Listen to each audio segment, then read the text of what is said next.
नमस्कार। ज्योतिष दीपमाला YouTube channel में आप सभी ज्योतिष प्रेमियों का हार्दिक अभिनंदन। दोस्तों, जैसा कि कल हमने बताया था कि 5 राज्यों के चुनाव उत्तरांचल या उत्तराखंड बोले, उत्तर प्रदेश, पंजाब, गोवा और मणिपुर।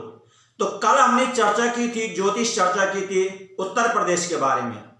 आज हम उत्तराखंड के बारे में चर्चा करेंगे कि उत्तराखंड में किसकी सरकार बनेगी। जैसे कि हमने कल बताया कि उत्तराखंड में भी 4 पार्टी समय चुनाव मैदान में, भारतीय जनता पार्टी, कांग्रेस पार्टी और उत्तराखंड क्रांति दल और आम आदमी पार्टी।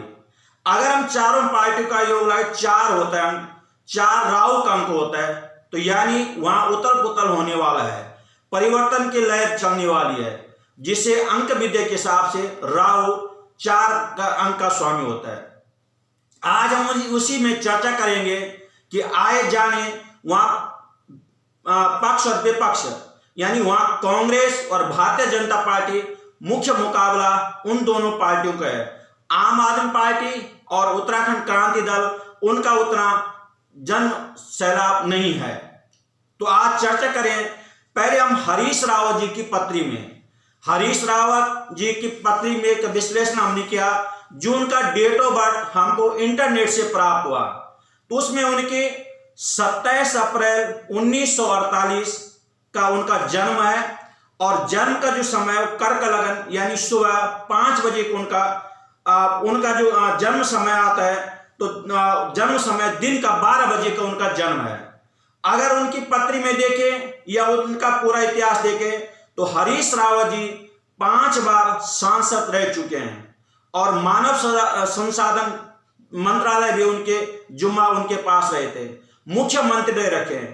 तो अगर उनकी पत्री की हम चर्चा करें, हरीश रावत जी का कर्क लगन और राशि उनकी वृश्चिक राशि, उनका ज्येष्ठ नक्षत्र यानी गंडमूल में उनका जन्म हो रखा है। अगर उनकी पत्री की चर्चा करेंगे तो कर्क लगन में उनका मंगल कर्क राशि का, और कर्क राशि का उनका शनि, वृश्चिक राशि का उनका चंद्रमा, धनु राशि का उनका बृहस्पति और मेष राशि का सूर्य, मेष राशि का राहु, मेष राशि का बुध, वृष राशि का शुक्र, ये उनकी पत्री है। अगर ज्योतिष गणना से तो इस समय हरीश रावत जी की बृहस्पति की महादशा 6 नवंबर 2016 से प्रारंभ हो रखी है और जो कि 16 साल तक चलेगी। 6 नवंबर 2032 तक हरीश रावत जी की महादशा बृहस्पति है।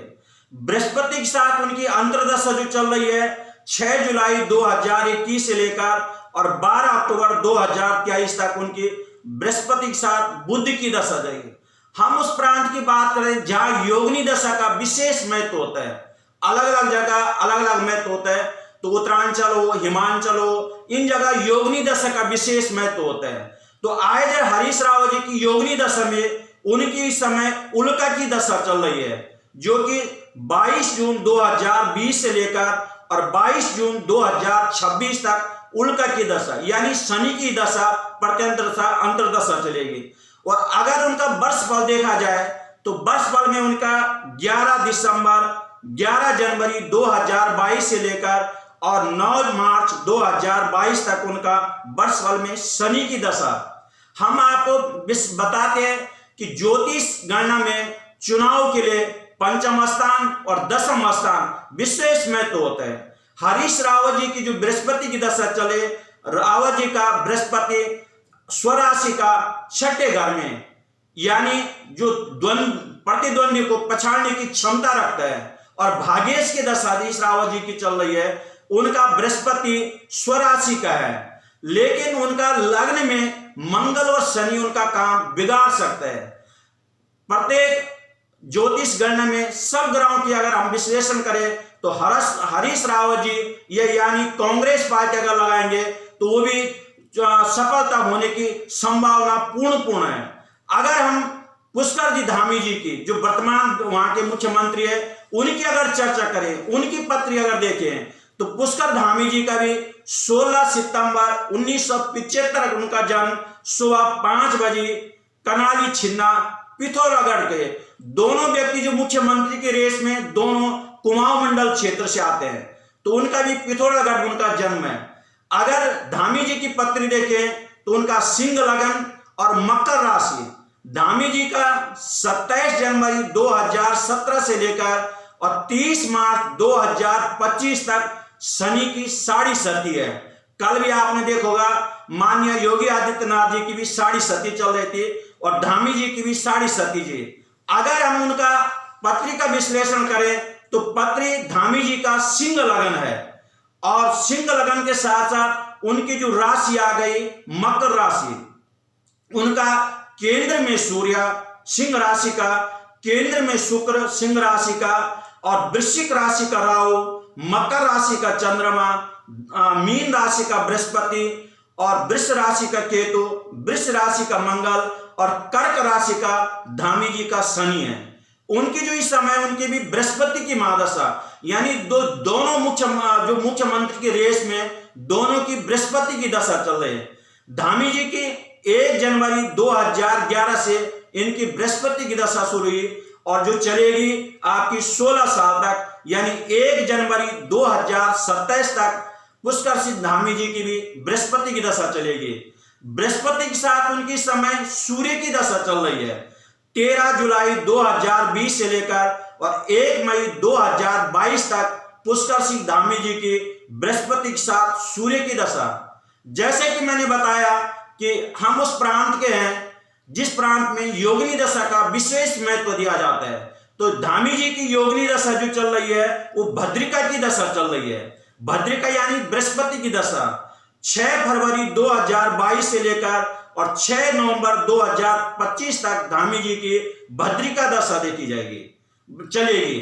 अगर वर्ष बल की बात करें तो धामी जी का 19 फरवरी 2022 से लेकर और 17 अप्रैल 2022 तक उनकी वर्ष बल में शनि की दशा चलेगी।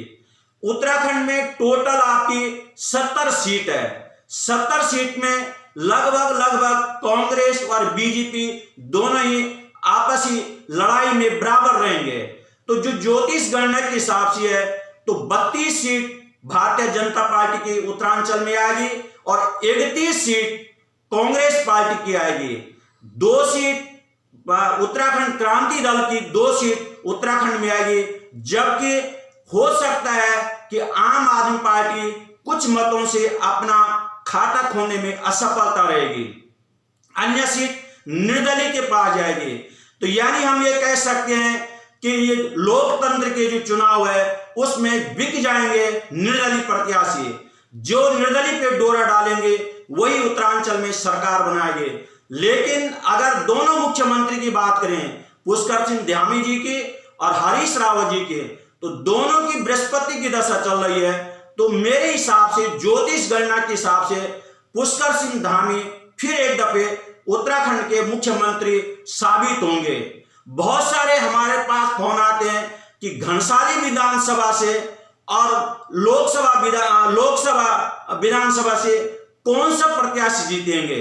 तो मैं जहां तक ज्योतिष गणना के हिसाब से मोटे मोटे तौर से हमने रितु खंडूड़ी जी की और शक्तिलाल शाह जी की, दर्शन लाल जी की और भीमलाल आर्य जी की, इन सब लोगों की पत्री का विश्लेषण किया तो निश्चित ही उत्तराखंड में माननीय प्रधानमंत्री जी के जो भाषण होंगे 10 तारीख या 11 तारीख, उससे निश्चित ही रितु खंडूड़ी कोटद्वार सीट में सफलता अवश्य मिलेगी। जहां तक हमारा होम टाउन है घनसाली विधानसभा से, तो घनसाली विधानसभा में 3 लोगों की यानी शक्तिलाल शाह, दर्शन लाल जी और भीमलाल जी, इन तीनों की टक्कर होगी, लेकिन सफलता शक्तिलाल जी को ही मिलेगा। और मैं अपने प्रदेशवासियों से यह निवेदन करूंगा कि जात पात क्षेत्रवाद न करके राष्ट्रीय पार्टी को, चाहे आप भारतीय जनता पार्टी को दे, चाहे आप कांग्रेस को दे, चाहे आप आम आदमी पार्टी को दे, चाहे आप उत्तराखंड क्रांति दल को दे, हमेशा राष्ट्रीय पार्टी को ही वोट देना, क्षेत्रीय पार्टी को वोट देना। कहीं ये ना हो कि जिस व्यक्ति के लिए आप संघर्ष कर रहे हैं वो व्यक्ति देहरादून में आके उस पार्टी की गोद में बैठ जाएंगे जिससे आपके विचार भिन्न न मिलते हों। तो इसलिए उत्तरांचल में भी एक दफे फिर कमल फूलेगा। इसी के साथ कल की वीडियो हम बनाएंगे पंजाब में किसकी सरकार बनेगी। अगर हमारा ये वीडियो आपको पसंद आया तो लाइक करें, शेयर करें। आगे के लिए फिर हम कल इसी समय 12 बजे हम पंजाब के विश्लेषण करेंगे। धन्यवाद।